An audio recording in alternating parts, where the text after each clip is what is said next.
of what I do on my actuarial platforms, my LinkedIn, YouTube, and the others, I come across so many students. And at times, it's sad to hear that the reason why some people decided to apply for internships is because they feel like they've not passed their first actuarial exam. And they feel so unqualified applying with 0 exams. That's why you joined today's video, and I'm going to be talking about when and how you can apply even with 0 exam. And much more reason why you should listen to me is that my first actuarial internship offer was with 0 exams. So stay tuned and listen to today's session on how you can maximize your chances of gaining an internship even with 0 exams. This is the RJ Space YouTube channel where I help you and other actuarial students on their journey with exam tips, resources, and many more. So if you have not subscribed, this is the time to do so. Click and subscribe and be part now. What are you waiting for? But let's dive in. But don't forget to like today's video so that YouTube could tell others there is a great video here for you to go check out, because I feel like a lot of people are liking this video, but I don't know why. So go check it out, and they would suggest it to other people. Don't forget to put on your notification bell so that you are notified the moment I hit publish. Thank you for doing that. Now let's get straight into today's video. Having 0 actuarial exams could mean a lot of things. 1, it could mean that you are actually preparing for the exam. So instead of disqualifying yourself from applying to these amazing internship opportunities, why not state it on your resume or CV that preparing for this exam? For instance, if you're planning to take an exam maybe December 2025, but the application season is before your exam date, and I perfectly understand that. State it clearly on your resume, setting for December 2025 exam FM or exam P or XRM, just name it, but make sure it's on your resume. It should not end there. Once it's placed boldly on your resume, ensure that you are ready to talk to it. I can use my own personal example. So I was asked, how is the preparation going for you? And I was ready to brief them on how the process is going, which involved the exam materials I'm using, the frequency of my studies, my dedication, and my commitment to taking the exam. It's one thing if you are not planning to take the exam and you feel you are not qualified, that's one. But if you feel you would take the exam, probably before the internship actually starts or after, why disqualify yourself? Go for it. And now let's move on to point 2 to help you maximize your chances for internships. The second point would be your communication skills. It requires great communication skills or effective communication to be even able to communicate that you are taking the exam. Let's take 2 candidates. First candidate, I'm preparing for actuarial exams coming December 2025, and I feel prepared. But candidate 2, I know passing an actuarial internship is a great part of this application, but unfortunately, I've not been able to pass it as of the interviewing time. But I'm committed to passing it in December 2025, and the steps I'm taking is A, B, C, and D. If you want me to go into detail, the steps are, I bought this material and have been studying effectively. I've created a schedule, or I have a target of 300-hour study time, which is popularly known in the actual community. Or I have some friends I'm studying with to help me pass this exam. Talk about what you are doing, and that's all communication. Aside the exam communication, you can clearly learn to communicate all the other non-exam stuff on your resume. Passing the exam is just one part.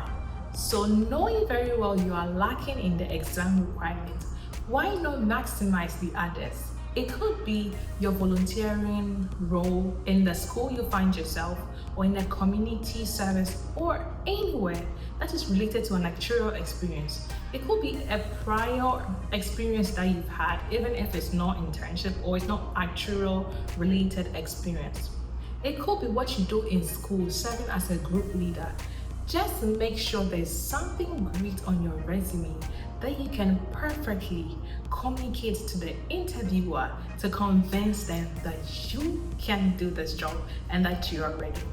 A very important aspect is the tell me about yourself portion of the interview. You know you do not have an actuarial exam yet passed, so make sure you maximize this part to sell yourself. Who knows? Now let's move to the third point. Your next strength could be technical skills. You may not have passed actuarial exam yet, but what if you have this amazing project going on your resume that the interviewer might be interested in? Yes, I may not have an exam yet, but guess what? If you employ me and give me that offer today, this skill in Python, this skill in Excel, I could maximize it to do this task A, task B, task C. Don't forget to throw the highlights on your strength if it's technical skills that you have. Don't rule yourself out just because you are in your process phase.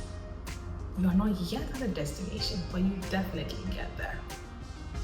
Another section you can maximize, even with zero actual exam, is relationship. Most people don't like to talk about this, but the truth is, it sometimes works, and in corporate world, it might be called networking. There are times that your networking skills during career fairs, during conferences, could be leveraged for you to get that offer. I don't mean in a corrupt manner, but you all know, without me getting into details, that networking is a huge part of job application process. But you should maximize all these avenues. Go for that conference, register for it, go for that meeting, go for that career fair, and create the valuable connections today. The last point, I know we've all waited for it, is show commitment. You may have zero actuarial exams, but your commitment to the actuarial career might speak a louder volume than your disqualification of the exam requirements. Ways to show commitment. You could be in an actuarial club and doing some work over there.